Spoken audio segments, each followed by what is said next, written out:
Olá alunas, olá alunos, sou o professor Júlio da área de Sociologia e agora iremos discutir o chamado fetichismo da mercadoria pensado por Karl Marx. Tá? Primeiro, lembrar que, segundo a teoria de Marx, a célula fundamental do capitalismo é a mercadoria. É ela que consegue cristalizar todas as contradições sociais deste modo de produção. Outra coisa, essa mesma mercadoria que vai compor os ganhos do capitalista, ela é, primeiro, ela é feita na produção, obviamente. No entanto, é importante lembrar que, na esfera da produção, é extraído um excedente produzido, esse excedente vai compor o que Marx chamou de mais-valia, né? E a realização dessa mais-valia vai completar-se na esfera da circulação ou do mercado. Tá? Sem essas duas esferas conectadas, o movimento de exploração e dominação do capital é cessado. Né? Então a mercadoria, como célula fundamental, vai ter que passar por esses dois processos. Bom, outra coisa, o que nós entendemos por fetiche?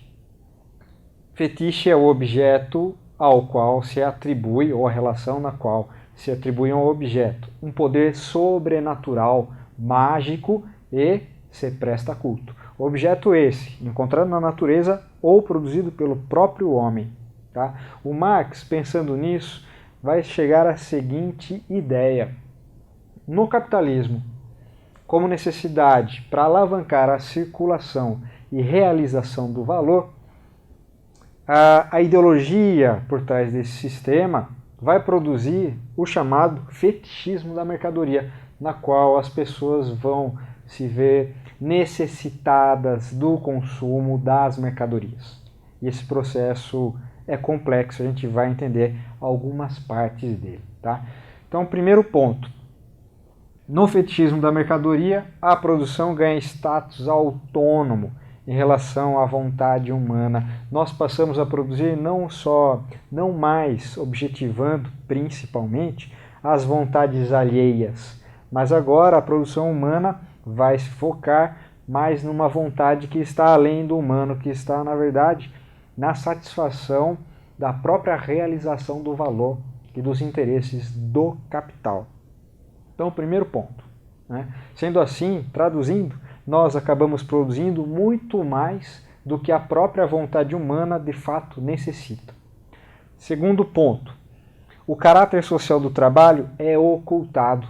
Numa passagem muito célebre do livro O Capital, Marx, de modo muito irônico, nos conta que é como se as mercadorias ganhassem vida e conversassem entre si e nos convencessem de que a necessidade dela é de suma importância. E o homem, o ser humano, homens e mulheres e crianças vão acabar ludibriados pela vontade da mercadoria, essa mercadoria que ganha vida.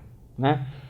E, finalmente, essa mercadoria que ganha vida e as relações sociais por trás da produção dela são ocultadas, né? Essa mesma mercadoria passa a ser objeto de adoração. Né? Então, adoramos nossos automóveis, nossos iPhones, nossos objetos tecnológicos e desconsideramos o caráter social que os fez. Então, por exemplo, pouco nos ligamos no caráter do trabalho daqueles que foram extrair minérios lá na África e em que condições foram extraídos, se trabalho escravo ou não. E eles estão nos nossos celulares e computadores. Né? Esse é um fetichismo da mercadoria. No nível aparente e imediato, a relação não é entre sujeitos produtores, mas, finalmente, entre coisas. É como se as mercadorias ganhassem vida e elas, por si próprias, estabelecessem as trocas. Né? O caráter social ele é ocultado, ganha importância a relação entre coisas. Né? Que no nível mais essencial, a gente sabe que não é assim, e Marx contribuiu muito para desvendar esse problema. E, finalmente, o que vai ocorrer é uma inversão. Né? O sujeito produtor que pensa, que trabalha, que deposita nervos, músculos e pensamento na criação de um objeto, passa a ter uma posição subordinada, né? O objeto que é criado se torna sujeito da relação e o sujeito se torna um objeto manipulável pelo objeto. Marx dá o nome disso de coisificação ou reificação, né? As relações sociais passam a ser coisificadas.